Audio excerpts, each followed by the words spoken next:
जय जय रामकृष्ण हरी. गजर हरी कीर्तनाच्या YouTube चॅनलवरती आपले स्वागत आहे.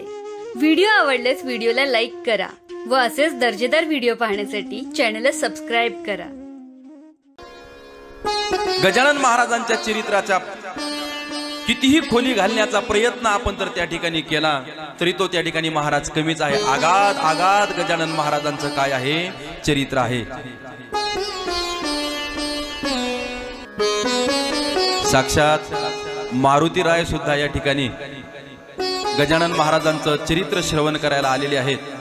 कालच मी या ठिकाणी सायंकाळी फिरत असताना कोणतरी म्हणत होतं की इतक्या दिवस कोणीच या ठिकाणी मारुती राय या ठिकाणी कथा श्रवण करायला या ठिकाणी वानर या ठिकाणी दिसले नाही. पण आज त्या ठिकाणी या ठिकाणी उपस्थित मारुती राय आमच्या या ठिकाणी उपस्थित झालेले आहे. म्हणून मारुती राय प्रसादाच्या का निमित्तानं का होईना पण कथा श्रवण करायला या ठिकाणी आले नाही का. म्हणून गजानन महाराजांच्या चरित्राविषयी आपण कितीही त्या ठिकाणी विचार करा त्या ठिकाणी कमीच आहे. कितीही विचार करा त्या ठिकाणी महाराज कमीच आहे.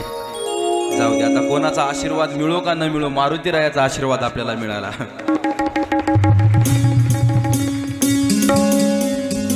येतात महाराज. कोणाला विश्वास असो का नसो जे वरदान भगवंतांनी नारदजींना दिलं शुक महाराजांना दिलं की जिथं जिथं संतांची भगवंताची माझी कथा होईल तिथं मी आल्याशिवाय राहणार नाही. आणि साक्षात याची प्रचिती त्या ठिकाणी आपल्याला आलेली आहे असं काही म्हणायला काही हरकत नाही. गजानन महाराज की जय. असो म्हणून गजानन महाराजांविषयी जितकं बोलावं तितकं महाराज त्या ठिकाणी कमीच आहे. आणि उरलेल्या पुढच्या 4-5 दिवसामध्ये आपल्याला गजानन महाराजांचं चरित्र त्या ठिकाणी सांगायचं आहे. पण कालपासून ते आज तागायत या वेळापर्यंत मी जे एक चिंतन आपल्या पुढे मांडण्याचा प्रयत्न केला तो याच्यासाठीच की गजानन महाराजांचं चरित्र आपल्या जीवनामध्ये श्रवण करणं का महत्वाचं आहे. गजानन महाराजांचं चरित्र आपल्या जीवनामध्ये आत्मसात करणं किती महत्वाचं आहे याच गोष्टीवर चिंतन करण्याचा प्रयत्न आतापर्यंत आपण केलेला आहे. आता आपल्याला संत कवी श्री दासगणू महाराज यांचं चरित्र श्रवण करायचं आहे. ज्यांच्यामुळे गजानन महाराजांचं चरित्र तुम्हा आम्हाला वाचायला मिळालं, पारायण करायला मिळालं, ऐकायला मिळत आहे. या ग्रंथाचे रचयिता जर कोण असतील तर ते रचयिते म्हणजे संत कवी श्री दासगणू महाराज हे आहेत. म्हणून फक्त आता 2 मिनिटं भजन आपल्याला करायचं आहे. प्रत्येकाने हातानं टाळी वाजवायची आहे आणि मुखानं भजन करायचं आहे. आणि 2 मिनिटानंतर लगेच आपल्याला दासगणू महाराजांचं चरित्र अगदी पुन्हा फ्रेश होऊन ऐकण्याचा प्रयत्न करायचा आहे. ओम गजानन नमो नमः. श्री गजानन नमो नमः. जय गजानन नमो नमः. गुरु गजानन नमो नमः. ओम गजानन नमो नमः. सर्वांनी श्री गजानन नमः. जय गजानन नमो नमः. गुरु गजानन नमो नमः. ओम गजानन नमो नमः. श्री गजानन नमो नमः. जय गजानन नमो नमः. गुरु गजानन नमो नमः. ओम गजानन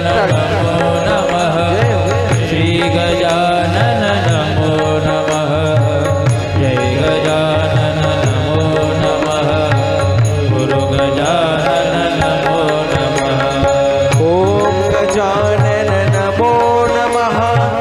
श्री गजानन नमो नमः. जय गजानन नमो नमः. गुरु गजानन नमो नमः. ओम गजानन नमो नमः. श्री गजानन नमो नमः. जय गजानन नमो नमः. गुरु गजानन नमो नमः. हे ओम गजानन नमो नमः.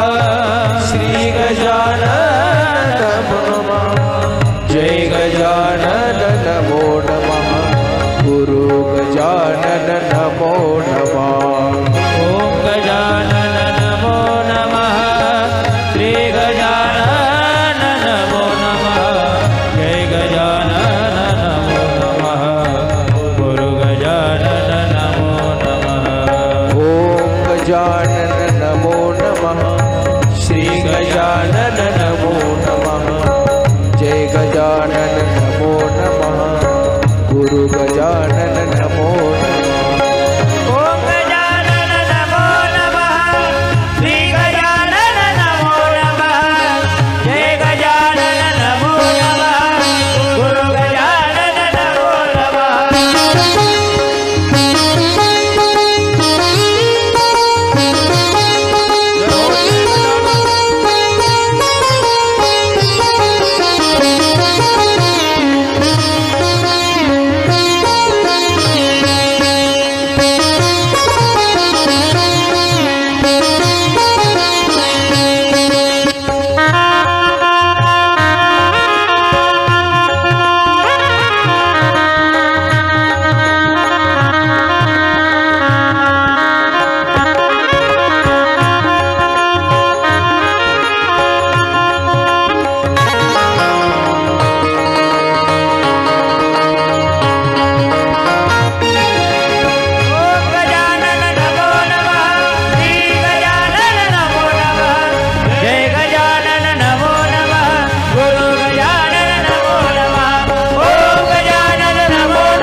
सच्चिदानंद भक्त प्रतिपालक शेगाव निवासी समर्थ सद्गुरु श्री गजानन महाराज की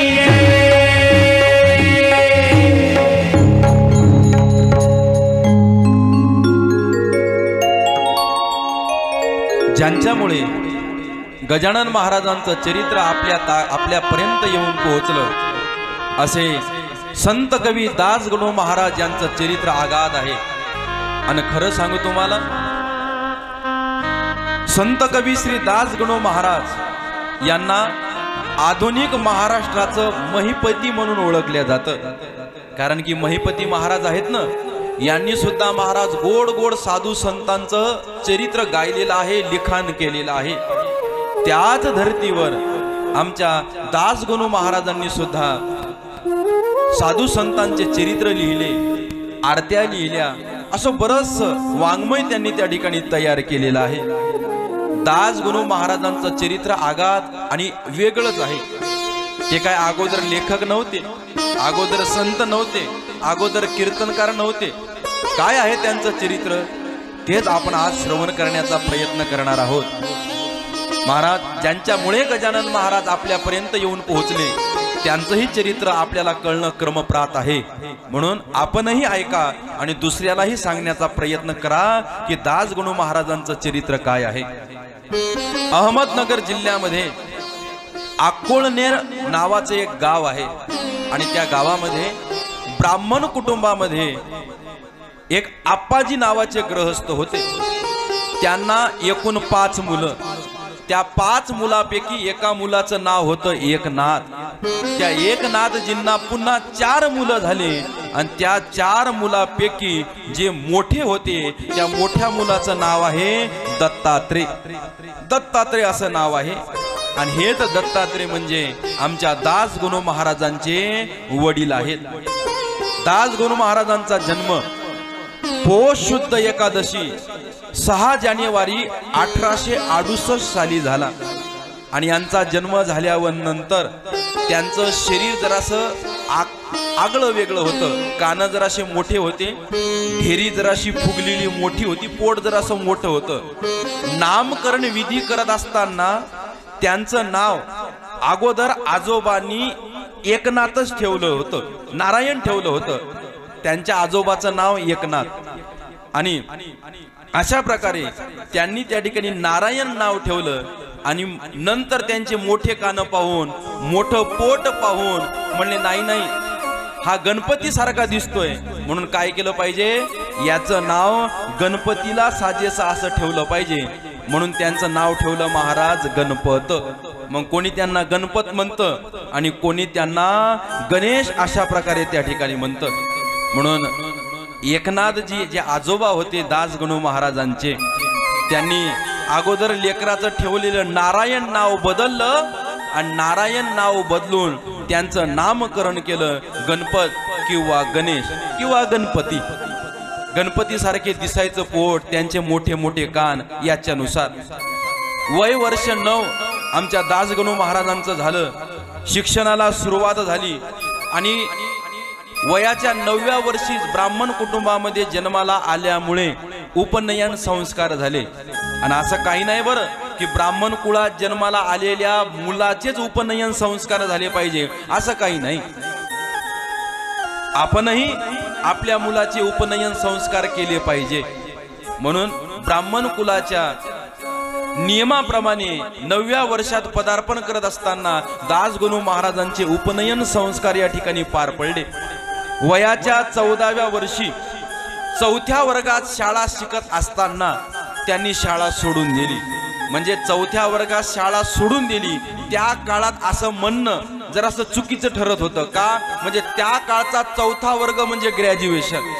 आजही काही आताचे 70-80 वर्षाचे म्हातारे बघा, कोणी शिक्षक आहे, कोणाला कोणता काही त्या ठिकाणी नोकरी असेल किंवा रिटायर झालेले असतील, 4थ्या 5व्या 7व्या वर्गावरच त्यांना नोकऱ्या लागत होत्या महाराज जुन्या काळामध्ये. तेव्हा जास्त शिक्षणही त्या ठिकाणी नव्हतं. पण त्या काळचं 4थ्या वर्गाचं शिक्षण म्हणजे ग्रॅज्युएशनचं. वयाच्या 14व्या वर्षामध्ये असताना 4थ्या वर्गापर्यंत आमच्या दासगणू महाराजांनी शिक्षण घेतलं आणि त्याच्यानंतर शिक्षण सोडून वयाच्या 23व्या वर्षी दासगणू महाराजांचा विवाह झाला. सन 1892. त्यांच्या पत्नीचं नाव आहे सरस्वती. नारायण रानडे, जामखेड तालुका आहे जामखेड. त्यांना बोरले आष्टी म्हणून एक गाव आहे. जहागीरदारी होती महाराज दासगणू महाराजांच्या सासरी बुवांकडे. बोरले आष्टी तालुका जामखेड. यांची कन्या नाव आहे महाराज सरस्वती. यांच्याशी आमच्या दासगणू महाराजांचा विवाह अशा प्रकारे झाला. विवाहानंतर काही दिवस संसार करत असताना त्यांच्यावर घरातच असणाऱ्या त्यांच्या काकू दासगणू महाराजांवर त्यांनी चोरीचा आळ टाकला.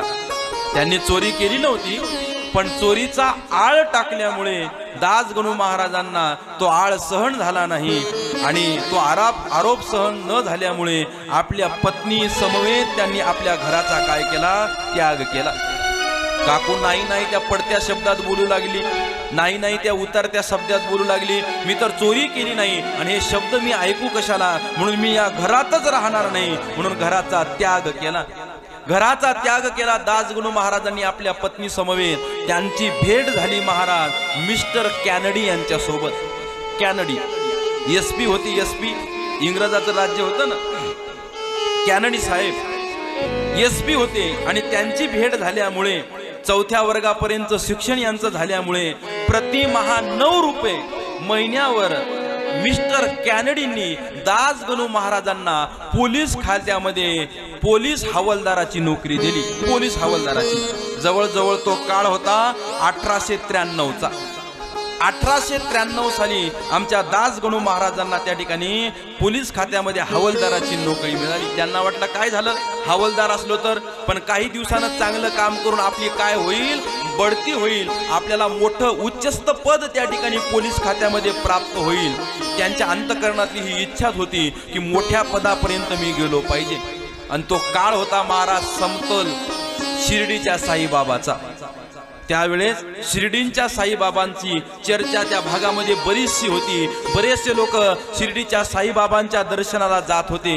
आणि त्याच भागामध्ये एक कलेक्टर म्हणून नियुक्त झालेले, त्यांचं नाव होतं नानासाहेब चांदेकर. नानासाहेब चांदोरकर. त्या नानासाहेब चांदोरकर कलेक्टर असताना त्या भागाचे त्यांना साईबाबांच्या दर्शनाला जायचं होतं. आता कलेक्टर पद म्हणजे लहान नसतं, मागं पुढे फौज पाटा त्यांचा असतो पोलिसांचा त्यांच्या संरक्षणासाठी.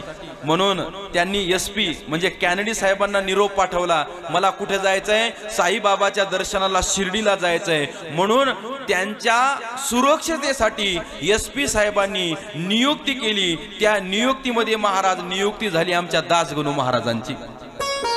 कुठे जाण्यासाठी? साईबाबांच्या दर्शनासाठी, शिर्डीला जाण्यासाठी. त्यांना काही महती माहीत नव्हती बरं दासगणू महाराजांना की साईबाबा कोण, आणि असतील तरी आहेत बाबा. त्यांना काही त्यांचं महत्व नव्हतं की बरं झालं मी तिथं चाललोय, मला आता साईबाबांचं दर्शन होईल. नाही, कलेक्टर साहेबांची सुरक्षा मला करायची आहे, चांदोरकर साहेबांची, एवढंच त्यांना माहित होतं. म्हणून सोबत आमचे दासगणू महाराज सुद्धा त्या ठिकाणी गेले. साल होतं महाराज 1894 म्हणजे 83-93 मध्ये त्यांना त्या ठिकाणी नोकरी मिळाली आणि लगेच त्यांना त्या ठिकाणी 94 मध्ये शिर्डीला जाण्याचा चांदोरकर साहेबांसोबत योग अशा प्रकारे त्या ठिकाणी आला. म्हणून सहकारी म्हणून, सहयोगी म्हणून, सुरक्षा रक्षक म्हणून कलेक्टर साहेबांसोबत आमच्या नानासाहेब चांदोरकरांसोबत दासगणू महाराज शिर्डीला गेले. त्यांच्या मनात काही दर्शनाची इच्छा नव्हती, पण एवढे मोठे पदावर असणारे चांदोरकर साहेब शिर्डी साईबाबाचं दर्शन घेत आहेत, आपण त्यांच्या मागे आहोत म्हणून आपणही त्यांचं दर्शन घेतलं पाहिजे. म्हणून साहेबांना दर्शन घेतलं, म्हणून दासगणू महाराजांनाही शिर्डीच्या साईबाबाचं दर्शन घेतलं. आणि दर्शन घेतल्याबरोबर साईबाबांनी दासगणू महाराजांकडे पाहिलं, त्यांच्या चेहऱ्याकडे पाहिलं. आणि दासगणू महाराजांच्या चेहऱ्याकडे पाहिल्यानंतर त्यांच्या लक्षात आलं, आणि खरंच बरं इमानदार आमच्या दासगणू महाराज इमानदार होते. अगदी बढती मिळावी म्हणून इमानदारीनं त्या ठिकाणी काम करत होते, कारण की त्यांच्या अंतःकरणामध्ये एकच इच्छा होती, मला बढती मिळाली पाहिजे. आणि आमचे दासगणू महाराज गायन फार चांगलं करायचे. त्यांच्या गावात एक भजन मंडळी होती, त्या भजन मंडळीमध्ये ते गायन करायचे, नाटक करायचे. नाटक करत असताना महिलेची वेशभूषा त्या ठिकाणी ते साकारायचे. नवे लावणी स्वरूपातील गीत सुद्धा रचण्याचं काम ही एक कला होती आमच्या दासगणू महाराजांकडे अगोदरच बरं का. ते लेखन सुद्धा करायचे, गायन सुद्धा करायचे. लावणी मधली जी कविता आहे ती कविता सुद्धा त्या ठिकाणी लिहायचे. पण हे अंतर्यामी असणाऱ्या साईबाबांच्या लक्षात आलं, आणि दर्शन घेत असताना दासगणू महाराजांकडे पाहून त्या ठिकाणी साईबाबा म्हणू लागले, तुम्ही एक काम करा. काय? तुम्ही 2 गोष्टी सोडा. काय? तुम्ही एक तर तुमचं ते मंडळ सोडा, भजनी मंडळ जे आहे ना ते मंडळ सोडा, आणि दुसरं तर म्हणजे तुमची नोकरी सोडा. आता यांच्या अंतःकरणामध्ये अपेक्षा होती बढतीची, आणि साईबाबा म्हणतात नोकरी सोडा. आता तेही एक साधू, त्यांना काही नाही म्हणावं म्हणून होला हो त्यांनी अशा प्रकारे त्या ठिकाणी लावून टाकलं. काय हरकत नाही म्हणे महाराज, माझ्या अंतःकरणामध्ये एक इच्छा आहे, माझी बढती झाली पाहिजे. एकदा का मी सब इन्स्पेक्टर झालो की मी नक्कीच त्या ठिकाणी नोकरी सोडल्याशिवाय राहणार नाही. आमच्या दासगणू महाराजांना एक आवड होती तीर्थयाटना करण्याची, फिरण्याची. इकडे नांदेडच्या पलीकडे हैदराबाद स्टेट होतं ना, हे मुघलाचं स्टेट होतं. आणि या निजाम क्षेत्री एकदा फिरायला आले आमचे दासगणू महाराज. आणि तिथं आल्यानंतर, फिरायला गेल्यानंतर त्यांनी काय सुट्ट्या वगैरे टाकल्या नव्हत्या, काही कोणती लेख एखादे पत्र त्या ठिकाणी दिलं नव्हतं. असेच त्याला वाटलं काय कोणाला कळतं, गेले फिरायला. पण त्यांच्याच एका सहकार्याने दगा दिला आणि मोठ्या उच्चस्थ अधिकाऱ्याला त्यांची सूचना केली, आणि ती गुप्त सूचना अधिकाऱ्यापर्यंत पोहोचली. काय? की ड्युटी न निभवता नोकरीचे दिवस सोडून हे कुठे गेलेले आहेत? फिरायला गेलेले आहेत. आता दासगणू महाराजांची नोकरी जाईल, बढती तर नाहीच पण नोकरी गेल्याशिवाय राहणार नाही. ही बातमी जेव्हा दासगणू महाराजांना कळाली, त्यांनी अंतपूर्वक महाराज साईबाबांचा धावा केला आणि चमत्कार झाला. काय? त्याच ठिकाणी एक व्यक्ती आला आणि दासगणू महाराजांना म्हणू लागला, अहो साहेब, या झाडाखाली मी 4 डाकू पाहिले, कुठेतरी त्यांनी डाका टाकला, ऐवज सोनं लुटून आणलं, आणि लुटून आणलेला तो ऐवज, तो सोनं, त्याची वाटणी ते 4 डाकू एका झाडाखाली जंगलामध्ये बसून करतायत. ही बातमी कळाली दासगणू महाराजांना, आणि दासगणू महाराज तिथे गेले आणि त्या 4 डाकूंना पकडले आणि घेऊन आले पोलीस स्टेशनला. उच्चस्थ अधिकाऱ्याने विचारलं, का हो तुम्ही गेले फिरायला, आम्हाला सांगितलं का? म्हणे फिरायला? मी काय फिरायला थोडी गेलो होतो, मग डाकूला पकडायला गेलो होतो. साईबाबांचा आशीर्वाद बरं, डाकूला पकडायला गेले नव्हते. मी तर डाकूला पकडायला गेलतो, मग आम्हाला एखादी सूचना द्यायची, कोणाला घेऊन जायचं. अहो नाही, बाहेर असतानाच मला सूचना कळाली, मी वापस आलो असतो, तुम्हाला सुचवलं असतं, तोपर्यंत हे तर पळून गेले असते. म्हणून मी काय केलं, यांना पकडलं, डाकू पकडले, म्हणून त्यांचा त्या ठिकाणी सत्कार झाला आणि दासगणू महाराजांना बढती मिळाली. त्यांची इच्छा पूर्ण झाली. इच्छा काय होती त्यांची? मला बढती मिळाली पाहिजे. दास गणू महाराजांची इच्छा झाली. पुन्हा योग आला महाराज दर्शनाचा साईबाबाच्या. साईबाबा म्हणले, का रे, झाली ना तुझी इच्छा पूर्ण? तुला बढती पाहिजे होती ना? हो झाली ना, मग सोड ना आता नोकरी. म्हणे नाही नाही, थोडं दिवस काहीतरी अजून नोकरी करू द्या अजून थोडे दिवस नोकरी. म्हणून साईबाबांनी 2 काम सांगितले होते. ते मंडळ सोडायचं आणि नोकरी सोडायची. पण सब इन्स्पेक्टर झाल्यामुळे त्यांनी एक काम ऐकलं, ते मंडळ भजन नाटक करणं सोडून दिलं. पण नोकरी काय अजून त्यांनी सोडली नाही. प्रमोशन झालं. पण महाराज एक मोठा प्रसंग आमच्या दास गणू महाराजांवर आला. काय? त्या भागातला एक गाजलेला एक डाकू होता. त्या डाकूचं नाव होतं खाना भिल्ल. खाना भिल्ल नावाचा डाकू. त्या डाकूला पकडण्याची जबाबदारी आमच्या दास गणू महाराजांना देण्यात आली. सोबत 3 हवलदार दिले, 3 हवलदार. आणि ते 3 हवलदार घेऊन त्या ठिकाणी कुठे त्या ठिकाणी आपल्याला हा खाना भिल्ल मिळेल याचा शोध त्या ठिकाणी घेऊ लागले. शोध आणती त्यांना कळालं की त्या भागामध्ये एक गाव आहे. त्या गावाचं नाव आहे लोणीवर्णी. या लोणीवर्णी गावामध्ये त्या ठिकाणी कोण येणार आहे? हा खाना भिल्ल नावाचा डाकू येणार आहे. म्हणून सापळा रचला. रामदासी वेश घेतला महाराज आमच्या दास गणू महाराजांनी. रामदासी वेश. आणि तो रामदासी वेश घेऊन खाना भिल्लाला पकडण्याचा प्रयत्न आमचे दास गणू महाराज करतायत. पण जसे गुप्तहेर पोलिसांचे तसेच गुप्तहेर महाराज डाकूचे सुद्धा होते. खाना बिल्लाला ही बातमी अगोदरच कळाली आणि खाना बिल्लाने डाव रचला आणि आलेल्या पोलिसांनाच महाराज ठार करण्याचा प्रयत्न केला. तिच्या जे दास गणू महाराजांसोबत 3 सहकारी आले होते, ते 3 हवलदार सहकारी त्या खाना बिल्लाच्या आक्रमणामध्ये ठार झाले. रामदासी वेश होता महाराज दास गणू महाराजांचा. मंदिराच्या बाहेर झाडाखाली बसलेले आमचे दास गणू महाराज, तिथे हे डाकू आले. या डाकूचा मोरक्या खाना भिल्ल तिथे आला आणि त्याला कळालं की हाच कोण आहे? मला पकडायला आलेला इन्स्पेक्टर आहे. पकडलं महाराज. चाकूच काढला, तलवारच काढली. आता मारणार, मी आता मरतो. अरे मनातल्या मनात विचार करू लागले दास गणू महाराज. साईबाबा मला एकदा नाही कित्येक वेळास म्हणू लागले, नोकरी सोड, नोकरी सोड, नोकरी सोड. पण मी ऐकलं नाही. बस आता मी मेल्याशिवाय राहणार नाही. आता मी मेल्याशिवाय राहणार नाही. आता मी मेल्याशिवाय राहणार नाही. मला एकदा साईबाबा वाचवा, एकदा साईबाबा वाचवा. तुम्ही म्हणाल ती मी करायला तयार आहोत. आणि खरंच महाराज चमत्कार झाला. खरंच साक्षात्कार झाला. काय वाटलं कुणास ठाऊक त्या खाना भिल्लाला त्यांनी सोडून दिलं.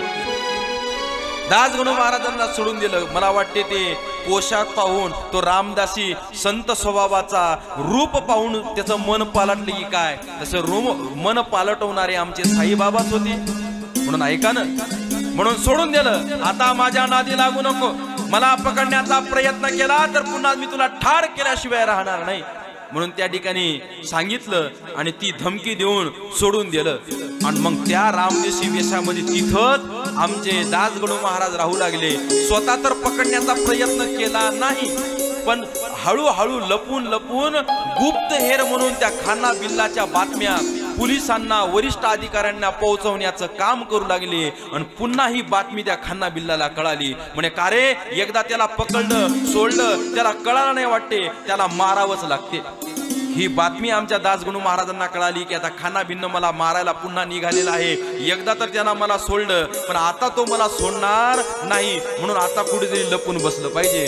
महाराज फरार झाले आमचे दास गणू महाराज. पण आता नोकरी तर करायचं काय? मी जर असं किती दिवस लपून बसणार आहोत. म्हणून त्यांनी काय केलं, एक आपल्यावरचा एक व्यक्ती पोलीस स्टेशनला रोज पाठवावा आणि त्यांचं जे काम आहे ते त्या व्यक्तीनं करावं. असं म्हणतात कोणाला तरी एक दंड भरण्याचं काम पडलं आणि म्हणून 14 रुपये दंड भरला त्या व्यक्तीने, ज्याच्यावर आरोप लागला त्यांनी.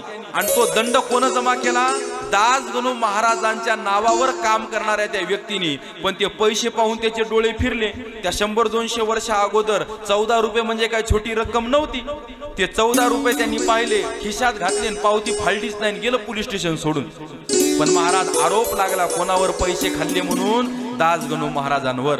आता तर दासगणू महाराजांना कळालं की पदोपदी साईबाबा आपल्याला साक्षात्कार देत आहेत की आपण नोकरी सोडली पाहिजे. पण आता सोडली नाही, आता नोकरी तर सुटेलच, नवे नवे आपली बदनामीही होईल आणि आपल्याला अटकही होईल. आता काहीही करा साईबाबा, शेवटचे एकदा हात जोडतो, मला हिच्यातून वाचवा, मला हिच्यातून वाचवा.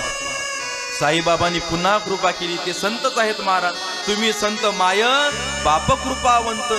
म्हणून संत तर आई आहे, संत तर बाप पण आहे.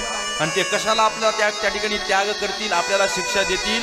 म्हणून त्याही संकटातून साईबाबांनी त्या ठिकाणी वाचवलं.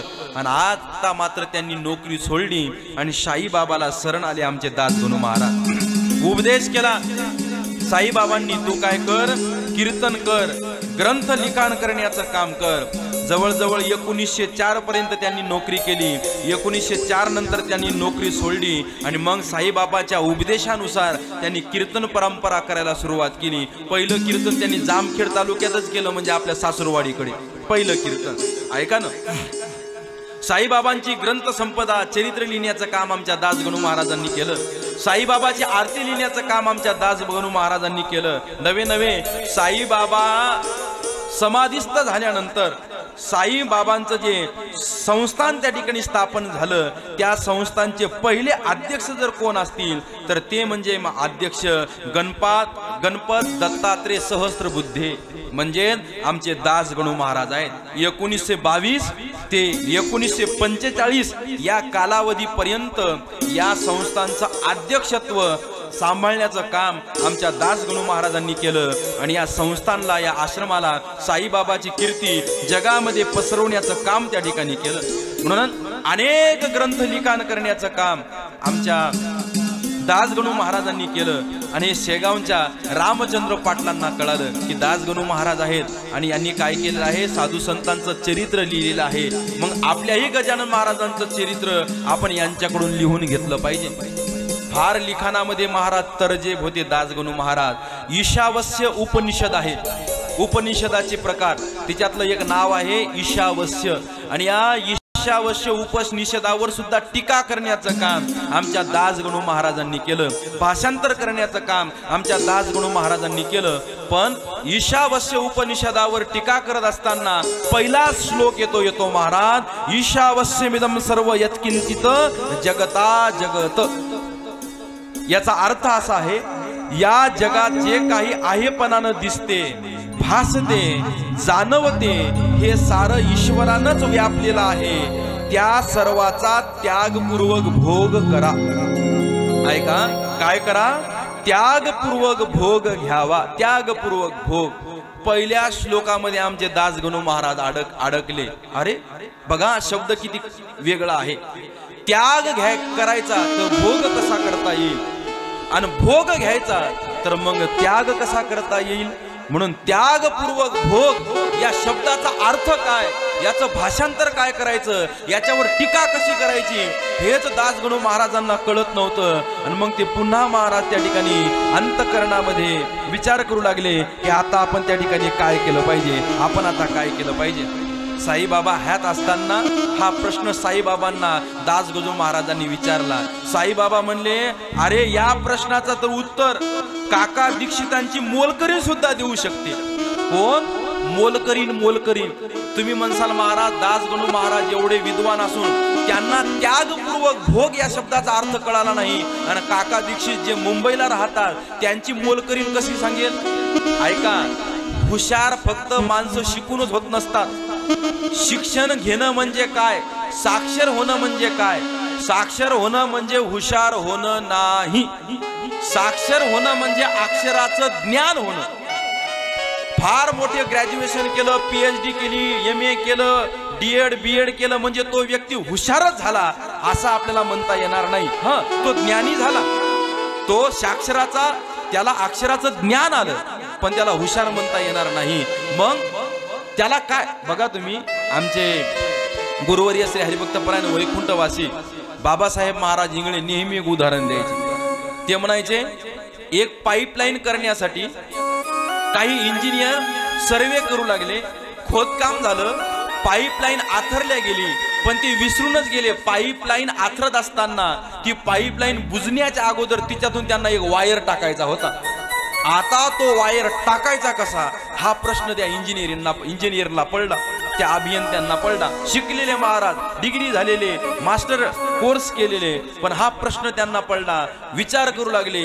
तितक्या त्या शेताच्या बाजूला शेतामध्ये एक काम करणारा अडाणी अशिक्षित शेतकरी साहेबांजवळ आला. म्हणे, साहेब, रोज तुमचं काम मी पाहतोय, आज जवळजवळ 4-5 तास झाले तुमचं काम बंद आहे. काय झालं? काम झालं का? अरे काम झालं नाही, काम आलडं. म्हणे, झालं काय? म्हणे, पाईपलाईन तर आम्ही टाकली, पण त्या पाईपलाईन मधून आम्हाला एक वायर टाकायचा होता. आता तो वायर कसा टाकायचा? आणि पुन्हा पाईपलाईन काढणं पण सोपं नाही. ते म्हणे, एवढं सोपं काम 1 मिनिटात करतो. अरे एवढी आमची टीम आहे इंजिनिअरिंगची, या इंजिनियरच्या टीमला कळत नाही, तुला कसं कळेल? म्हणे, काम झालं पाहिजे एवढंच न. म्हणे, काय हरकत नाही, आणा तुमचा वायर. ते वायर घेतला महाराज, त्या वायरचा टोक हातामध्ये पकडला, इकडे तिकडे नजर फिरवली.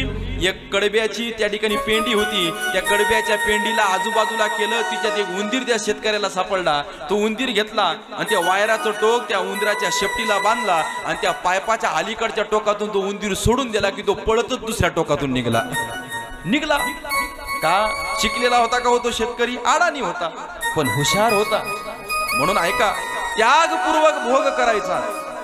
त्यागपूर्वक भोग करणं म्हणजे काय? त्याग करायचा तर मग भोग कसा घ्यायचा, आणि भोग घेतला तर मग त्याग कसा करायचा, हे काही दासगणू महाराजांना कळत नव्हतं. साईबाबांनी सांगितलं, जाय मुंबईला, काका दीक्षितांची मोलकरीण आहे, मोलकरीण, ती मोलकरीण सुद्धा या प्रश्नाचं तुला उत्तर देईल. म्हणजे काय हरकत नाही. आता महाराजांना सांगितलं म्हणल्यावर साधूचे त्या ठिकाणी महाराज कृपा असते त्या ठिकाणी. म्हणून लक्ष देऊ नये का मी बोलतो कशा करताना. गावबा फक्त पुरणपोळीचं जेवण करायला आला होता नाथ महाराजांकडे, पण साधू संतांच्याच प्रेरणेने आशीर्वादाने भावार्थ रामायण पूर्ण करण्याचं काम त्या गावबानीच केलं. साधूंचा प्रसाद मिळाल्यावर काय असतं? अशक्य काही नाही महाराज. जा काका दीक्षितांच्या मोलकरणींकडे जा, तुला त्या ठिकाणी ते त्याचं ज्ञान तुला या प्रश्नाचं उत्तर देईल. दिवाळीचे दिवस होते महाराज, दिवाळीचे दिवस. आणि दिवाळीच्या दिवसामध्ये दासगणू महाराज काका दीक्षितांकडे मुंबईला गेले आणि गेल्यानंतर मुक्काम पडला. रात्रीचा त्या ठिकाणी आराम झाला आणि सकाळचे डोळे दासगणू महाराजांचे उघडले. कशामुळं? त्यांच्या घरात काम करणारी जी मोलकरीण होती ना, ती एक गाणं म्हणू लागली. गाणं भांडे घासत असताना एक गाणं म्हणू लागली. आताही बघा, जुन्या बाया दळण दळत असताना, त्या ठिकाणी दळण निसत असताना, घरचे काही कामं करत असताना काय करत असतात? कोणते ना कोणते प्रकारचे अभंग गायन त्या ठिकाणी करत असतात. ती भांडे घासत असताना एक गाणं म्हणू लागली. आणि गाणं कशा प्रित्यर्थ म्हणू लागली? एका त्या गाण्यामध्ये एका नारंगी रंगाच्या साडीचं ती कौतुक आणि वर्णन करू लागली.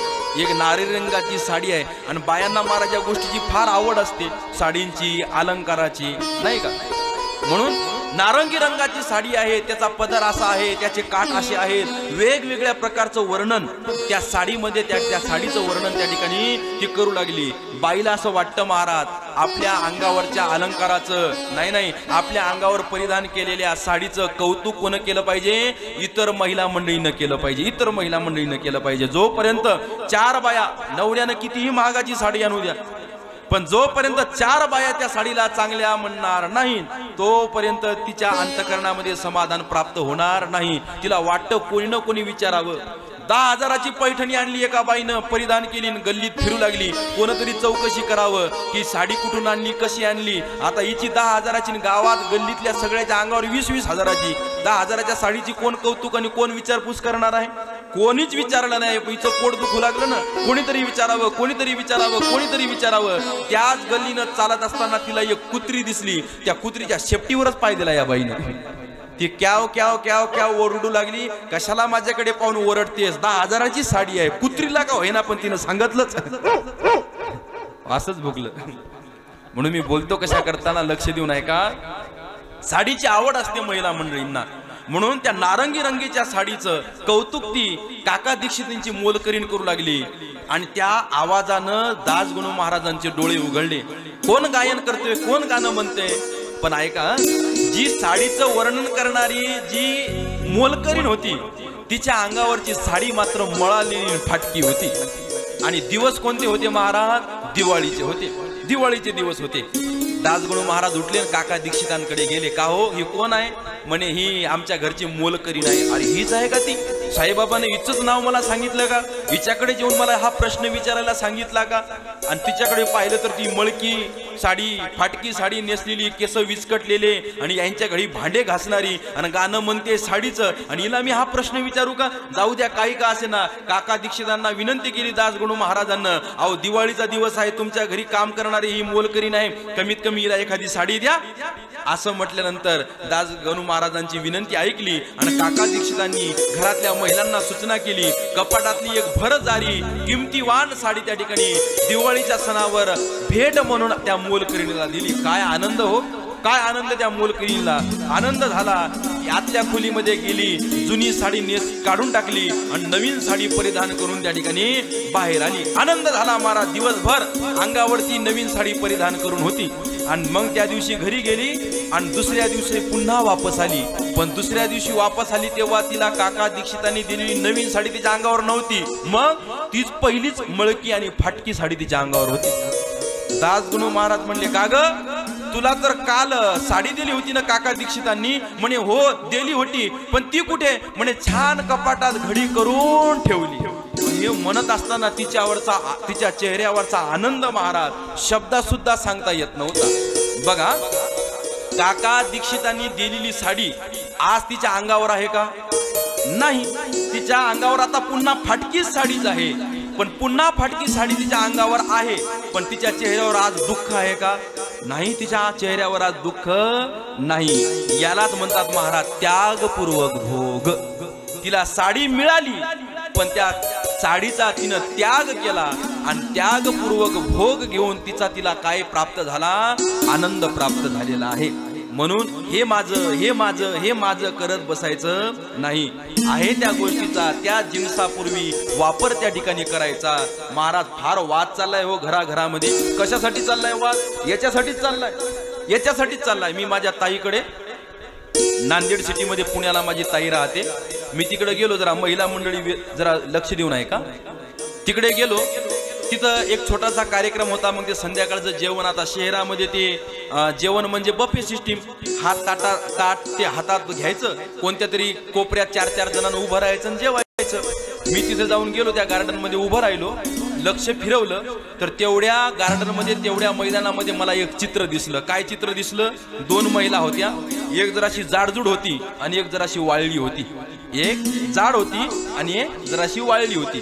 ती मोठी जाड बाई जेव्हा जेव्हा खुर्चीवर बसायची ना, तेव्हा ती छोटी वाळली बाई ती खुर्ची पुसायची. पुन्हा तिथून ती उठली, दुसऱ्या खुर्चीवर जायला बसली की ती बारकी बाई काय करायची? ती मोठी बाई खुर्ची पुसण्याच्या अगोदर ती खुर्ची पुसायची. मला असं वाटलं, ही जी वाळली छोटी बाई ही नौकरानी असली पाहिजे आणि मोठी बाई ही मालकीन असली पाहिजे. म्हणून मोठी बाई खुर्चीवर बसण्याच्या अगोदर ती खुर्ची ती बारकी बाई पुसते. मी माझ्या ताईला विचारलं, म्हणलं का ग ताई, हे मालकीन आणि नौकरानी नाहीत का? अरे म्हणे मालकीन नौकरानी नाही, काही म्हणू नको, काय भांडण आणतो की काय घरावर? मग मालकीन नौकरानी नाहीत, मग ती सासू आणि सून आहे. माझ्या तर डोळ्यालाच पाणी आलं. म्हणलं या कलियुगामध्ये सासू सुनामध्ये एवढं प्रेम? सासू खुर्चीवर बसायच्या अगोदर सून खुर्ची पुसून काढते. म्हणलं त्या सुनाचं दर्शन घेतलं पाहिजे, तिचं नावगाव विचारलं पाहिजे, कीर्तनात सांगायला आपल्याला कामा पडल. त्या बारक्या बाई जवळ, त्या सुनबाई जवळ गेलो. म्हणलं ताई तुमचं दर्शन घेऊ द्या बुवा एकदा. म्हणे जय महाराज, कशाला लाजवताय? तुम्ही कीर्तनकार, तुम्ही कथाकार, आम्ही तुमचं दर्शन घेतलं पाहिजे. माझं दर्शन घेण्यासारखं काय आहे? म्हणलं दर्शन घेण्यासारखंच आहे. किती तुमचं प्रेम तुमच्या सासूवर, तुम्ही किती तुमच्या सासूची सेवा करता. तुमची सासू बसण्याच्या अगोदर तुम्ही खुर्ची पुसता. म्हणे हाट मेल्या, सेवा गेवा प्रेम फ्रेम काही नाही. म्हणे सासूबाईनं माझी साडी नेसली, ती साडी खराब होऊ नये म्हणून मी खुर्ची पुसते म्हणे. म्हणलं उचला खुर्चीन घालायच्या मुडक्यात एकदा. ऐका, सगळा वाद कशासाठी चाललाय? याच्यासाठीच चाललाय. तिला 2 साड्या, मला 1 का? तिला 1000ची, मला 500ची का? अरे 500 आणि 1-2 कपड्यानं काय होत असतं? इथं बसलेल्या मथाऱ्या बायांना विचारा, त्यांनी तरुण अवस्थेमध्ये अंगावर कसे कसे कोणकोणत्या रंगाचे लुगडे घातले. ते दंड असलेले लुगडं असायचं म्हणतात नाही का? फाटलेलं फेकून द्यायचं, चांगले चांगले 2-3 लुगडे एकमेकाला शिवायचे आणि 3 रंगाचे लुगडे अंगावर घालायचे. अरे फाटके लुगडे अंगावर होते रे, फाटके कपडे अंगावर होते रे. पण माणसाचे मन मात्र, जुन्या लोकांचे मन मात्र फाटके नव्हते. 5 भाऊ, 5 भावामध्ये एक ड्रेस. आई दादाला सांग बरं का, उद्या मला गावाला जायचंय, तो मला ड्रेस घालायचा आहे. 5 भावामध्ये एकच ड्रेस होता रे. पण सणासुदीला का होईना ते 5 भाऊ एका ताटामध्ये जेवल्याशिवाय राहिले नाही. जुना काळ फार वेगळा होता महाराज. म्हणून म्हणतात एक मन आहे, जुनं ते सोनं, जुनं ते सोनं. म्हणून जुनं ते सोनं आहे, जुनं ते सोनं. एक वाक्य बोलू का तुम्हाला? जुन्या काळामध्ये घरी आलेल्या पाहुण्याला वाटी लावायला बस स्टँडवर गेलं ना, तर घर मालकाच्या डोळ्याला पाणी यायचं. आता स्मशानभूमीत सुद्धा महाराज डोळे आपले कोरडे फट, डोळे कोरडे फट. जुना काळ फार वेगळा होता महाराज. एकमेकावर प्रेम करणं, एकमेकाचं सहकार्य करणं, एकमेकाला समजून बुजून वागणं, हे हा काळ होता जुना काळ. म्हणून जुना काळ असणं फार त्या ठिकाणी महत्वाचं आहे. बरेचशी वयस्कर मंडळी माझ्या समोर बसलेली आहे. मी जे वाक्य बोलतो ना, हे वाक्य त्यांना कळेल. आमच्यासारख्या तरुणांना हे वाक्य पटणार नाही. म्हणून मी हे जे वाक्य बोलतो ना, विशेष करून तरुणांनो ऐका. आज आपल्याला जुन्या लोकांच्या विचाराची गरज आहे, जुन्या विचाराच्या लोकांची गरज आहे. अरे एक एक पैसा जोडून त्यानं काळीची पांढरीची जमीन जमा केलेली आहे आपल्यासाठी. जुन्या काळातल्या लोकांचं एक वाक्य मी तुम्हाला सांगतो बघा. जुने लोक इथं बसलेले आहेत, मेहनत करणारे, त्यांना माझं वाक्य पटेल. पटेल म्हटल्यापेक्षा त्यांनी हे वाक्य आपल्या जीवनामध्ये अंगीकारलेलं आहे. जुने लोक ऐका, जुने लोक पैसा वाचावा म्हणून वेळ खर्च करत होते. जुने लोक पैसा वाचावा म्हणून वेळ खर्च करत होते. आणि आताचे लोक वेळ वाचावा म्हणून पैसे खर्च करतात. बघा कोणाकोणाला कळालं का हो? कुठं जायचंय? जायचंय सखाराम महाराजांच्या दर्शनाला लोणीला. ऑटोचं भाडं 2 रुपये. अरे कशाला 2 रुपये खर्चायचे? चला ना पायी पायी. 2 रुपये वाचवण्यासाठी मथार कुठं गेलं महाराज? लोणीला पायी पायी गेलं. जुनी मंडळी इथं कोणी ड्युटीवर जाणारी असेल, पायी पायी महाराज 4 किलोमीटर 5 किलोमीटरचा प्रवास त्यांनी केला. आताचा तरुण महाराज बिस्लरी बॉटल भरतो, मोटरसायकलच्या डिक्कीमध्ये टाकतो, गाडीला किक मारून गावाच्या बाहेर संडासला मोटरसायकल घेऊन जातो. संडासला. शेताकडे महाराज आता गडी ठेवला तरी ते म्हणजे गाडी पाहिजे मला शेताकडे जाण्यासाठी. काळ फार बदलून गेला हो. हे फक्त आम्ही जुन्या मंडळीकडून ऐकलेलं आहे बरं. म्हणून मी तुम्हाला सांगतोय. याचं ज्ञान ना मला आहे, याचा अनुभव ना मला आहे. फक्त ऐकलेलं मी तुम्हाला सांगण्याचा प्रयत्न करतोय. त्यागपूर्वक भोग सांगतोय मी तुम्हाला, त्यागपूर्वक भोग. म्हणून बघा ना मी बोलतो कशा करताना. आताही आपल्या मथाऱ्याच्या आताही आपल्या मथारीचं संदूक उघडा, तिचे 4 तरी लुगडे चांगले त्याच परिस्थितीमध्ये त्या संदूकामध्ये आपल्याला सापडल्याशिवाय राहणार नाहीत. सापडल्याशिवाय महाराज राहणार नाहीत. म्हणून याला म्हणतात त्यागपूर्वक भोग, त्यागपूर्वक भोग. आणि याचा उपदेश महाराज दासगणू महाराजांना कोणाकडून झाला? तर काका दीक्षितांच्या मोलकरीकडून झाला, मोलकरींकडून झालेला आहे. म्हणून त्यांनी महाराज ईशावास्य उपनिषदाचं त्या ठिकाणी भाषांतर केलं, तिच्यावर टीका अशा प्रकारे लिहिली. त्याच्यानंतर बराचसा काळ आमच्या दासगणू महाराजांचा पंढरपूरला वास्तव्यामध्ये त्या ठिकाणी गेला. आणि पंढरपूरला असताना एकदा कार्तिक वारीला रामचंद्र पाटील दासगणू महाराजांकडे गेले आणि त्यांना विनंती केली की आमचे गजानन महाराज एक संत होऊन गेले, आता ते समाधिस्थ झालेले आहेत, त्यांचं चरित्र समाजाला कळालं पाहिजे, भावी पिढीला कळालं पाहिजे. याच्यासाठी आम्हाला त्यांचं चरित्र लिखाण करायचं आहे. आणि आमची विनंती आहे की गजानन महाराजांचं चरित्र तुम्ही लिहावं, गजानन महाराजांचा ग्रंथ तुम्ही तयार करावा. म्हणून शेगावला आले बरं का. हा ग्रंथ जरी पंढरपूरला वास्तव्य होतं आमच्या दासगणू महाराजांचं त्या काळी, पण शेगावला त्या ठिकाणी आले दासगणू महाराज. काही जुने दस्तावेज होते, त्या जुना दस्तावेजाच्या सहाऱ्यावर आणि काही जी जुनी मंडळी होती त्या जुन्या मंडळीच्या मुखातून ऐकलेल्या कथा भागावर सगळं चिंतन त्या ठिकाणी श्रवण केलं आमच्या दासगणू महाराजांनी. आणि ओवीबद्ध हा जवळजवळ 3500 ओव्यांचा 21 अध्यायांचा ग्रंथ त्या ठिकाणी तयार केला. आणि या ग्रंथाचं नावच बघा ना किती चांगलं आहे, गजानन विजय. जो कोणी गजानन महाराजांचं चरित्र श्रवण करेल त्याची जीवनामध्ये कधीच हार होणार नाही, त्याचा विजय झाल्याशिवाय राहणार नाही. या ग्रंथाचं नावच आहे महाराज गजानन विजय. किती विचारपूर्वक त्या ठिकाणी नाव दिलेलं आहे, किती विचारपूर्वक नाव दिलेलं आहे. म्हणून लक्ष देऊन ऐका महाराज मी बोलतो कशा करताना. फार महत्वाचं चिंतन या ठिकाणी मी तुम्हाला सांगण्याचा प्रयत्न करतोय. जन्मगाव दासगणू महाराजांचं नगर जिल्ह्यात, वास्तव्य पंढरपुरामध्ये. पण त्यांची समाधी महाराज नांदेड जिल्ह्यामध्ये आहे, नांदेड जिल्ह्यामध्ये. आताही जर तुम्ही नांदेडला गेले तर नांदेडमध्ये एक तालुका आहे उमरी नावाचा, आणि त्या उमरी नावाच्या त्या ठिकाणी तालुक्यामध्ये वास्तव्याला एक गाव आहे, त्या गावाचं नाव आहे गोरटे. त्या गोरटे ठिकाणी आमच्या दासगणू महाराजांचं त्या ठिकाणी समाधी आहे, मंदिर आहे, आणि तिथे आपल्याला दासगणू महाराजांचं दर्शन अशा प्रकारे त्या ठिकाणी मिळतं. समाधी अवस्था कार्तिक वद्य त्रयोदशी रविवार 25 नोव्हेंबर 1962 साली सकाळी 8:36 दासगणू महाराज समाधी अवस्थेमध्ये गेलेले आहेत. पण त्याच्या अगोदर अनेक ग्रंथ आम्हाला त्यांनी उपलब्ध करून दिले, आरत्या उपलब्ध करून दिल्या, वाङ्मय उपलब्ध करून दिलं. श्री आऊबाईंचं चरित्र त्यांनी लिहिलं, ईशावस्य भावार्थ त्यांनी लिहिला, त्याच्यानंतर भक्ती लीला अमृत, भक्ती सार अमृत, भाव दीपिका, शंकराचार्यांचं चरित्र, सकल संतांचं चरित्र आमच्या दासगणू महाराजांनी त्या ठिकाणी लिहिलेलं आहे. साईबाबांची असेल, आमच्या गजानन महाराजांची आरती असेल, ही सुद्धा कोण रचलेली आहे? आमच्या दासगणू महाराजांनीच रचलेली आहे. म्हणून दासगणू महाराजांमुळे गजानन महाराजांचं चरित्र आपल्याला या ठिकाणी ऐकायला, श्रवण करायला, वाचायला मिळतंय. म्हणून दासगणू महाराज कोण आहेत? तर दासगणू महाराज सुद्धा संतांचाच साक्षात्कार झालेली एक संत आहेत. साईबाबांमुळे गजानन महाराजांचं चरित्र दासगणू महाराजांनी लिहिलं. म्हणून जितकं त्यांचं त्या ठिकाणी कौतुक करावं तितकं त्या ठिकाणी कमी आहे. म्हणून एकदा आमच्या दासगणू महाराजांचा सगळ्यांनी जय जयकार करायचा आहे. बोले दासगणू महाराज की जय. अशा प्रकारे अनेक वाङ्मयाचं, चरित्राचं ग्रंथ लिखाण करण्याचं काम आमच्या दासगणू महाराजांनी केलं. आणि आपल्याला जो ग्रंथ पाहायचा आहे त्या ग्रंथाचं नाव आहे गजानन विजय ग्रंथ. 21 अध्याय आहेत या ग्रंथामध्ये.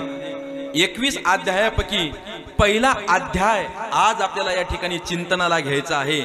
आणि पहिल्या अध्यायामध्ये जर कशाचं चिंतन येत असेल तर ते चिंतन येतं महाराज त्या ठिकाणी आमच्या गजानन महाराजांच्या प्रागट्य कथेची. पुढच्या उरलेल्या 1 तासामध्ये, पाऊण तासामध्ये आता आपल्याला गजानन महाराजांची प्रगट कथा ऐकायची आहे. गजानन महाराज कसे प्रगट झाले, कोणत्या स्थितीत प्रगट झाले, कोणत्या अवस्थेमध्ये प्रगट झालेले आहेत, या सगळ्याचं चिंतन आपल्याला त्या ठिकाणी अध्याय क्रमांक पहिला, ओवी संख्या आहे 146. ग्रंथ फार छोटा आहे महाराज. सलग जर 4 तास जर आपण एका जागेवर बसलो ना तर 3 आणि 4 तासामध्ये तो ग्रंथ त्या ठिकाणी वाचून आपल्याला संपवता येईल असा छोटासा ग्रंथ आहे. ग्रंथ छोटा आहे पण या ग्रंथातला भाव मात्र फार मोठा आहे, फार मोठा आहे.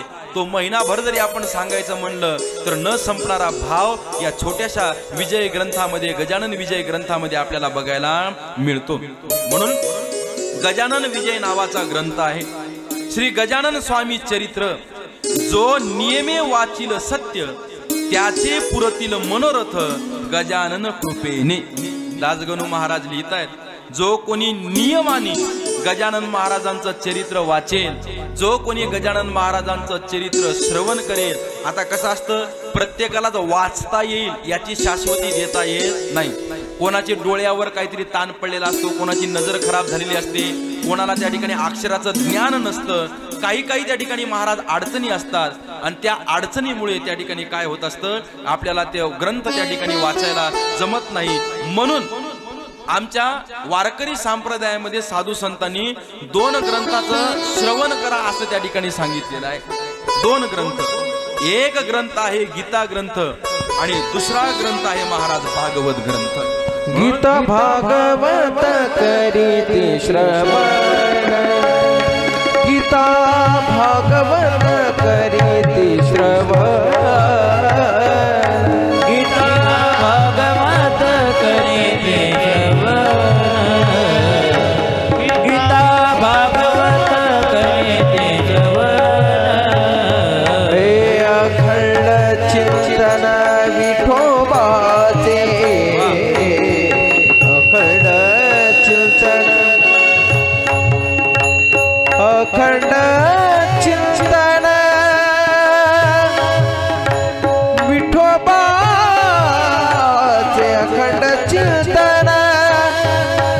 विठोबाचे गीता भागवत करीती श्रवण गीता भागवत करीती श्रवण अखंड चिंतन विठोबाचे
गीता भागवत करीती श्रवण अखंड चिंतन विठोबाचे। शब्द आहे महाराज श्रवण श्रवण, मुद्दाम शब्द वापरला तुकाराम महाराजांनी श्रवण। का बरं? कोणाला वाचता येणार नाही, कोणाची नजर कमी असेल, मग एक काम करा ना, वाचू नका, काय करा, श्रवण करा श्रवण। म्हणून आपण काय करा, या गजानन महाराज कथेचं श्रवण करा, श्रवण कथेचं श्रवण करा। का बरं करायचं कथेचं श्रवण? ऐका, एका वाक्यात सांगतो, तुमच्या आमच्या जीवनातल्या व्यथा जर कमी करायच्या असतील तर त्याचा उपाय एकच आहे, कथा श्रवण। जोपर्यंत तुम्ही भगवंताच्या संतांच्या कथा श्रवण करणार नाही तोपर्यंत तुमच्या जीवनातल्या व्यथा कमी होणार नाही। तुम्हाला जर तुमच्या जीवनातल्या व्यथा कमी करायच्या असतील तर त्याच्यासाठी पर्याय एकच, आपल्या जीवनात येऊन आपण भगवंताच्या कथा श्रवण केल्या पाहिजे। आपण गोष्टी बऱ्याच ऐकतो, आपण कहाण्या बऱ्याच ऐकतो, पण नुसत्या गोष्टी कहाण्या बोधकथा ऐकून महाराज आपल्या जीवनातल्या व्यथा कमी होत नाहीत। त्याच्यासाठी भगवंत आणि संतांच्या कथा श्रवण कराव्या लागतात। आलेल्या आपल्या नातवंडांना आजीबाई गोष्ट सांगू लागली, गोष्ट ऐका बरं का। 2-4 नातवंडांना आजूबाजूला घेतलं आणि आजीबाई त्यांना गोष्ट सांगू लागली। आटपाट नगरचं एक गाव होतं, तिथं एक राजा राहत होता। त्या राजाला 2 पत्न्या होत्या, एक आवडती होती, एक नावडती होती। ही गोष्ट ऐकता ऐकता आता या कॅम्प्युटर युगातला नातू जो मोबाईल वापरतो त्या नातवानं आजीबाईला प्रश्न केला, आजी हे आटपाट नगर नकाशामध्ये कुठं आलं? आजीबाईनं पिशवी काढली, तंबाखू गोळला। का? कारण की आजी निरुत्तर झाली, आटपाट नगर नकाशामध्ये कुठे नाही। हे काल्पनिक गाव आहे आणि काल्पनिक कथा ऐकून आपल्या जीवनाच्या व्यथा कमी होत नाही। त्याच्यासाठी महाराज भगवंताच्या संतांच्या कथाच श्रवण करणं फार आपल्याला महत्वाचं आहे, फार आपल्याला महत्वाचं आहे। ज्याच्या त्याच्या घरी महाराज आपल्याला वेगवेगळ्या व्यथा आपल्याला बघायला मिळतात, पण या व्यथेचं औषध जर कुठे असेल ना तर या वाङ्मयामध्ये आहे, या कथेमध्ये आहे। लक्ष देऊन ऐका ना, मी बोलतो कशा करताना। एका गावामध्ये मी कीर्तनाला गेलो आणि ज्या गावामध्ये मी कीर्तनाला गेलो तिथं माझी एका घरी बसण्याची व्यवस्था केली। असं हॉलमध्ये बसलो, पण हॉलमध्ये बसल्यावर किचनमध्ये महिला मंडळीचा काय संवाद झालाय हे माझ्या कानावर पडत होता। सासूबाई सुनबाई किचनमध्ये त्यांचा संवाद चालला होता। सासूबाई सुनबाईला म्हणू लागली, अगं ऐकतेस का ग, आपल्या गावात सप्ताह आहे, मग तिकडं पंगत आहे, पंगत म्हातारही गेले आणि बाळूही गेले, दोघं तिकडे जेवायला गेलेत, तू आणि मी दोघीच जेवणारे आहेत, मग कशाला उंडा चुरतेस, पोळ्या लाटतेस, भाजतेस, भाजी चिरायची, शिजवायची, फोडणी द्यायची, मग याच्यापेक्षा सोपा आपला 3 शिट्ट्याचा कार्यक्रम होऊ दे, खिचडी खिचडी। सुनबाईला आनंद झाला, अरे वा, सप्त्यामुळं आपल्याला कमीत कमी आपला स्वयंपाकाचा जरी त्रास वाचला, म्हणून तिनं खिचडीची तयारी केली। दोघीही जेवायला बसल्या, पण काय झालं कुणास ठाऊक, जेवता जेवता सासू सुनाचा वाद चालू झाला आणि मी लक्ष देऊन ऐकू लागलो धनंजय महाराज। म्हणलं असंच कथा कीर्तनात सांगाय कामा पडाल आपल्याला। मी लक्ष देऊन ऐकत होतो. सासूबाई सुनबाईला रागवत होती, का ग कळत नाही का तुला? एवढे चांगले देवाने तुला 2 डोळे दिले, तांदूळ निसत असताना त्या तांदळातला तुला एक खडा दिसला नाही. तो खडा माझ्या दाताखाली आला होता, तो दात माझा पडला असता म्हणजे मग आता ती सुनबाई सुद्धा काय कलियुगातली, ती काय द्रौपदी माता नाही का, ती सीता माता नाही, ती कडक भडक लक्ष्मी. तिनं लगेच सासूबाईला प्रत्युत्तर दिलं, म्हणे सासूबाई बरोबर आहे, त्या देवाने मला 2 डोळे दिले, त्या 2 डोळ्यांनी मला तांदळातला खडा दिसला नाही. त्याच देवाने तुम्हाला 32 दात दिले, त्या दाताने एक छोटूसा खडा चावता आला नाही. मुकाट्यानं खिचडी गिळली त्या म्हातारीनं. मी पेन काढलं आणि तिचं वाक्यच लिहून घेतलं. पण ते तिथं थांबलं नाही महाराज, ते तिथं थांबलं नाही. असा त्याचा वाद पेटला. ती सुनबाई गेली अंधाऱ्या खोलीमध्ये, विषाचा डब्बाच उचलला तिनं. सासूबाई धावा धावा म्हणून आवाज देऊ लागली. घरात मी एकटा बसलेला, सगळे गावातले लोक मंडपात जेवण करू लागली. म्हणलं काय झालं? म्हणे आमच्या सुनबाई आत्महत्या करायला गेल्या, आमच्या सुनबाई आत्महत्या करायला गेल्या. म्हणलं त्या सुनबाईनं जर घरात बरं वाईट केलं तर ट्वाय ट्वाय ट्वाय गाडी आपल्या दारात आल्याशिवाय राहत नाही. घरात मी एकटा, करावं काय? गेलो तिच्या जवळ. काय झालं ताई? सासू मला रागवली, मी मरणार. काय झालं? सासू मला रागवली, मी मरणार. तुम्हाला मरायचंच आहे ना? हो मरायचंच आहे. काय चालू आहे गावात? सप्ताह चालू आहे. कोणती कथा चालू आहे? रामकथा चालू आहे. एकदा 7 दिवस रामकथा जाऊन ऐका. त्या रामकथेतली सीता वाचा. सीता कोण होती? सीता माता, देवाची बायको, राजाची लेक, राजाची सून. वनवास नसताना पातिव्रत्य धर्माचं पालन करण्यासाठी 14 वर्ष वनवासाला गेली. 14 वर्ष रोज रात्री डोक्याखाली दगड घेऊन झोपली, एक साधी तक्रार केली नाही. रामायणातली सीता माता कळाल्या बरोबर हातातला विषाचा डब्बा आणि डोक्यातला आत्महत्याचा विचार बाजूला गेल्याशिवाय राहणार नाही. ही ताकद आहे महाराज कथेची, ही ताकद आहे कथेची. का कथा श्रवण करायच्या? का असता सप्ताह? का असतात 7 दिवसाच्या कथा? का भागवत कथा? का रामकथा? का संत चरित्र? का गजानन महाराजांचं चरित्र? वेळ घालवण्यासाठी? घरी 3 तास आम्हाला करमत नाही म्हणून इथं बसण्यासाठी नाही, मग जीवनाचं कल्याण करण्यासाठी. आपल्या जीवनातल्या व्यथा कमी जर आपल्याला करून घ्यायच्या असतील तर तुम्हाला पर्याय एकच आहे महाराज, आणि तो पर्याय आहे कथा श्रवणाचा.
गजानन महाराज की जय.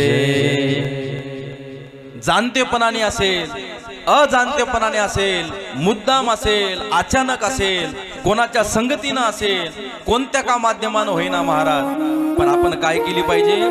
ही संतांची, गजानन महाराजांची कथा आपण श्रवण केली पाहिजे.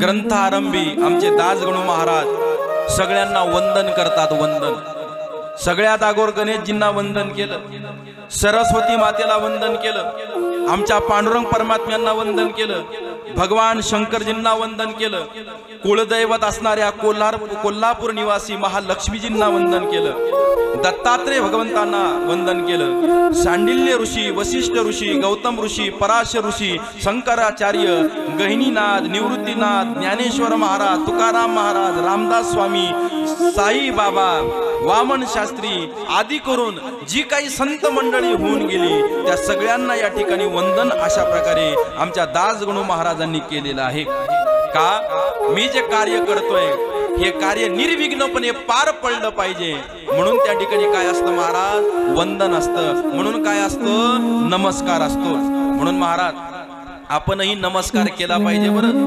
फार महत्व आहे वंदनाला, फार महत्व आहे आशीर्वादाला। महाभारताचं युद्ध प्रारंभ होणार होतं आणि आमच्या धर्मराजांनी रथामध्ये बसलेल्या सारथ्याला विनंती केली, सारथी दादा आपला रथ कौरव सैन्याच्या पुढे न्या, कौरव सैन्याच्या। सारथी म्हणतोय महाराज ते कौरव आपले वैरी आहेत, वैर्या पुढे आपला रथ न्यायला सांगतात, त्यांनी काही घातपात केला म्हणजे हे तुला सांगतोय ना रथ तिकडे ने म्हणून।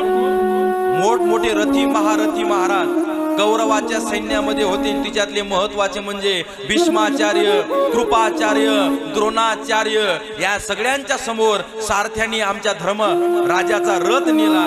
धर्मराजा रथातून खाली उतरले आणि आपल्या विरोधात लढणाऱ्या कौरव सैन्यामध्ये सामील असणाऱ्या जे कृपाचार्य, द्रोणाचार्य, भीष्माचार्य आहेत त्यांच्या रथाच्या पुढे जाऊन हात जोडून त्यांना नमस्कार केला। त्यांना नमस्कार केल्याबरोबर यांच्या मुखातून सहज एक आशीर्वाद पडला, विजयी भव। महाराज पुढे 14-15 दिवसाची वाटच पाहायची काम नाही पडलं की पांडव जिंकतील का कौरव जिंकतील। आजच्या आशीर्वादातच ठरलं की विजय कोणाचा होईल, पांडवाचा होईल।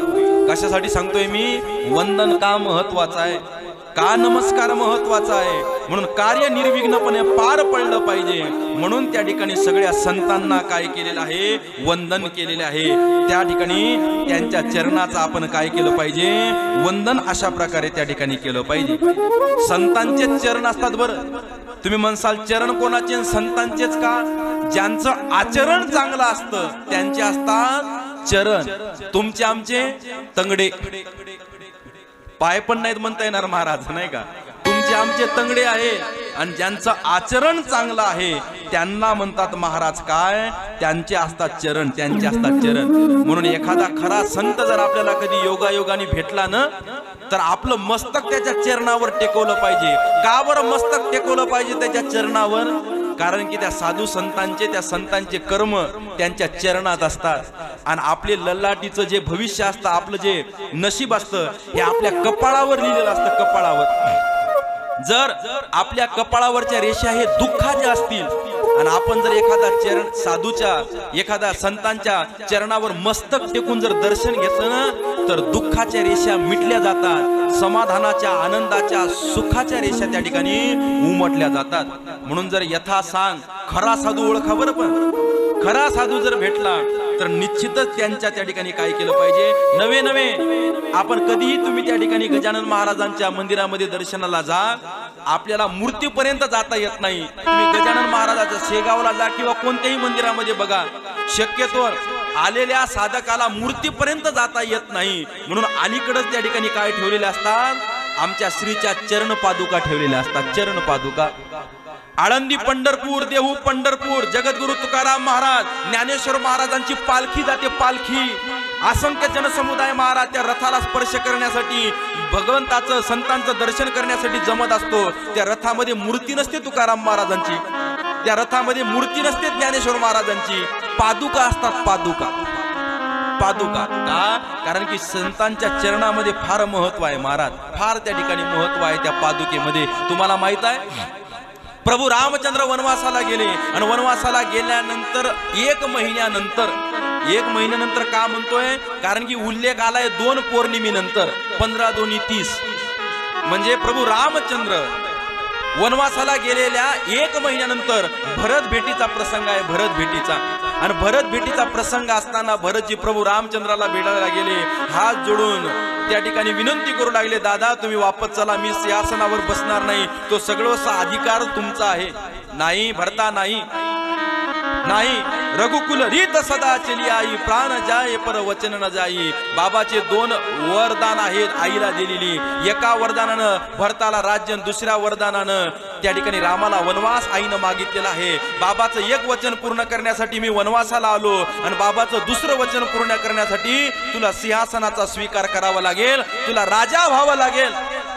दादा झालो असतो पण तुम्ही वचनाचा क्रम मोडला. वचनाचा क्रम काय होता? अगोदर भरताचं राज्य आणि मग रामाला वनवास. तुम्ही मला बोलवायला पाहिजे होतं, तुमच्या हाताने माझा राज तिलक करायला पाहिजे होता आणि मग निघून जायला पाहिजे होता. तुम्ही क्रम मोडला. आता मी त्या सिंहासनावर बसणार नाही.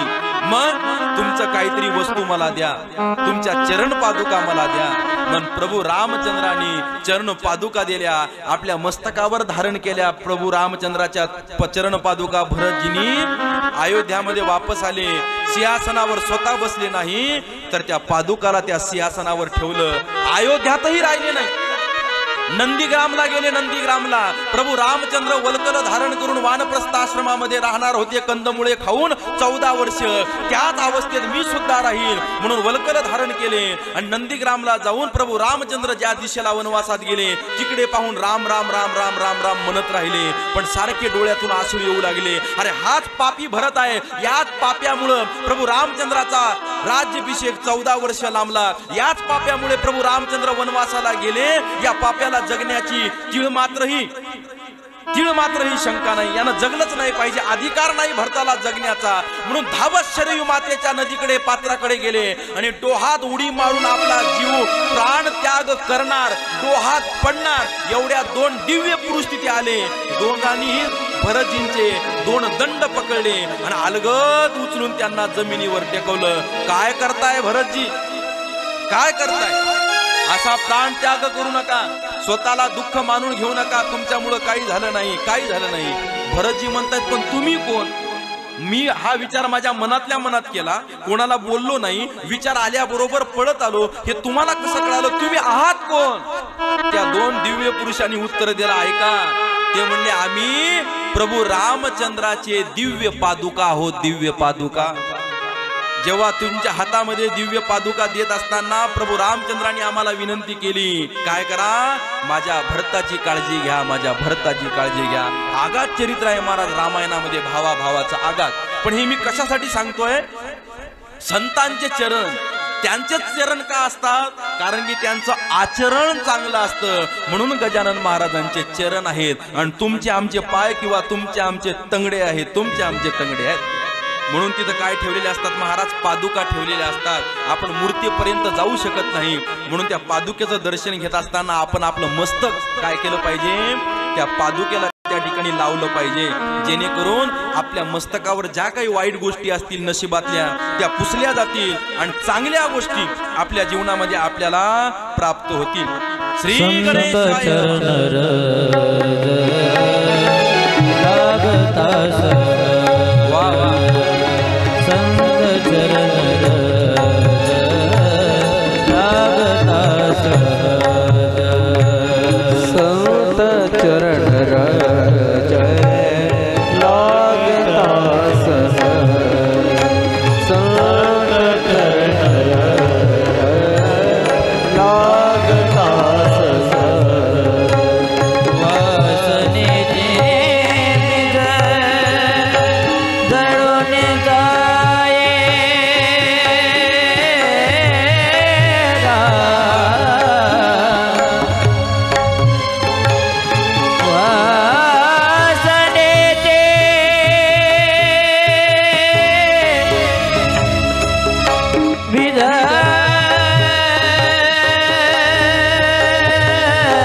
वासने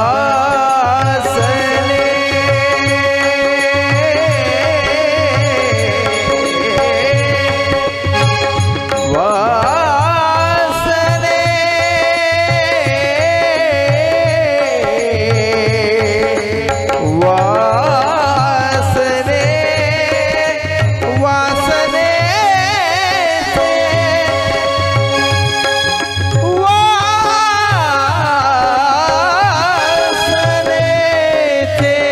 वासनेचे बिग जळूनी जाय